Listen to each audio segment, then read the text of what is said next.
असं आहे. अहो आपण कुठं जन्माला येणार आहे ते आपल्या हातात. पण तुम्हाला एक सांगून जाऊ का, सगळे एवढे बसलेले आहेत ना तुम्ही अजिंठा वासीय, तुम्हाला एक गोष्ट सांगून जातो. आपण कुठेही जन्माला नाही आलो हे फार मोठं भाग्य आपलं.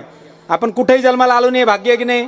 प्रत्येकानं आपापला विचार करा की आपण आता सध्या जिथं जन्माला आलो, ज्या घरात जन्माला आलो ते किती भाग्याचं आहे. विचार करा, तुम्ही रस्त्यावर जे राहणारे लोक आहेत, जे रस्त्यावर जे राहणारे जे मजूर आहेत, जे काही भिकारी आहे, बिचाऱ्यांच्या पोरांना ते गाड्या थांबून भीक मागावी लागते, त्यांच्या घरी जर जन्माला आला असतो तर किती अवघड झालं असतं. विचार करा थोडा. आपण गरीबाच्या घरी जन्माला आलो असेल एक वेळ ठीक आहे, पण देवानं तुम्हाला भिकाऱ्याच्या घरी जन्माला घातलं नाही. हे किती मोठे उपकार आहे देवाचे. हे सोडून द्या. सगळ्यात महत्वाचं सांगतो, इथं बसलेले आपण जे सगळे आहेत ना, प्रत्येक जण भाग्यवान आहे, कारण आपण भारतात जन्माला आलो, या हिंदुस्थानात जन्माला आलो. हे माझं स्वतःचं वाक्य नाहीये, हे तुकाराम महाराजांचं वाक्य आहे. पवित्र तो हे पवित्र